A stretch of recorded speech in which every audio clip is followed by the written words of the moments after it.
komishanka doorashooyinka Soomaaliland ayaa markii ugu horeysay ka hadlay kursi muran badan dhaliyay oo ka baxay marxuun Ibrahim Kacaan Rabbi naxariistii jannaha ka waraabiye kaasoo ay ku hirdamayaan isla markaasina dacwad laba dhinac ay u gudbiyeen komishanka doorashooyinka Soomaaliland Xuseen Axmed Caydiid oo ka tirsan saraakiisha xisbiga mucaaradka ee wadani iyo Maxamed Muuse Abees oo ah wasiir ku-xigeenka wasaaradda warfaafinta Soomaaliland haddaba komishanka doorashooyinka Soomaaliland ayaa waxay sheegeen in maxkamadda dastuuriga u gudbiyeen isla markaasina halkaasi lagu kala saari doono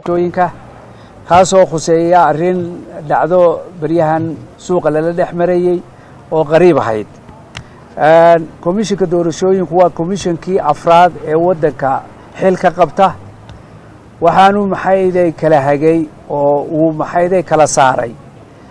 oo maxayday soo maray inba 7 xubnood oo golaha wakiilada wax dhintay iyo wax ka baxayba intii aan joognay laba dhacdaana soo martay labada dhacdeena soo martay qariibka ahayd waxay ahayd dhacdo ka dhacday Sool xildhibaan hadda ka horeeyay iyo dhacdadan hadda oo Amaroodi Jeex dhacdada Sool waxay ahayd waxa ka baxay wasiirka biyaha waxaana ahaa Sool si aad la socotaan isxambaar iyo waxay ahayd cod marka kaalinka waxa ku jiray isxambaar waayo wasiirka meesha ka baxay ee golaha ka baxay wuxuu ku yimi isxambaar waxa dhacday markaa in dacwo nooga timi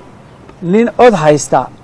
oo leh anaa ku xiga codkii waa dhacdadii ugu horeysay dhacdana marka laga soo bilaabo 2005 waanu kala saarnay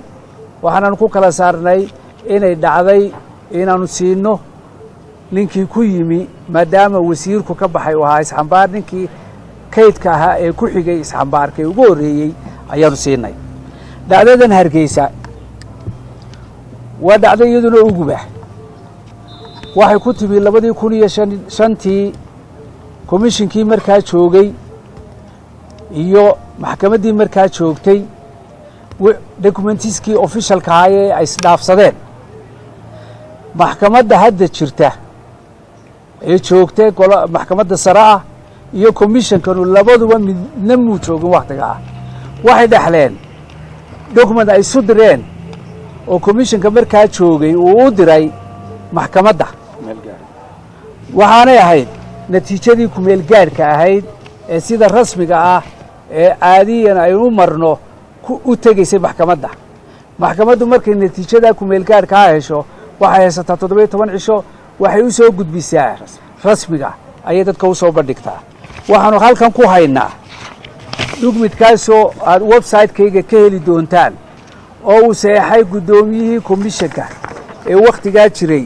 oo ah Axmed Xaaji Cali Adami shaambadii xarunta komishanka leh astaantii komishanka leh saxiixii gudoomiyaha leh oo ay u gudbiyeen natiijada ku meel gaarka ah ay gudbiyeen kuna gudbiyeen komishanku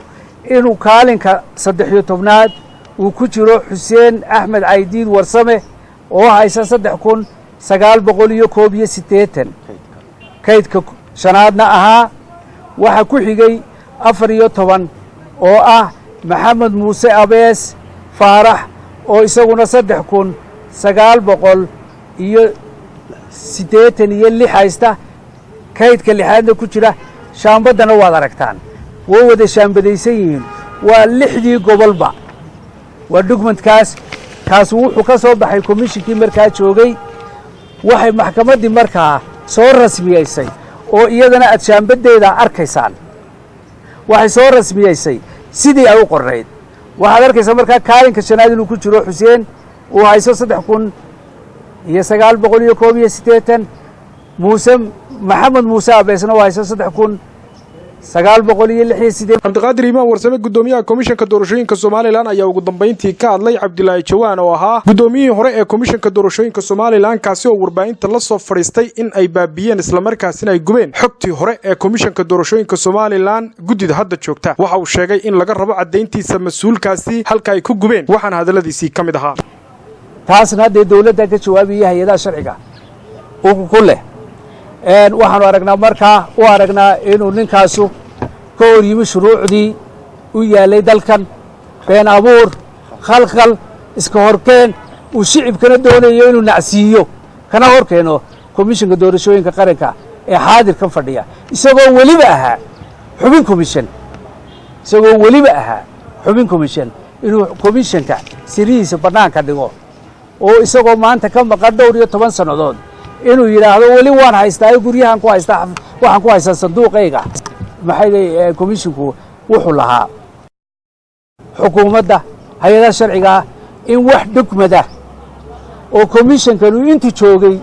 4 sannadood iyo waxoogaa buu joogay wax dhiman uu gubay ama lumiyey oo halkaa ugu yimi habay yaraatay inaanay jirin taana isaga caddayn doona hadduu dee wax caddaynahayo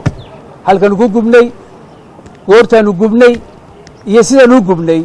isagaa laga rabaa. Axmed Cabdi, RTN TV, Hargeysa.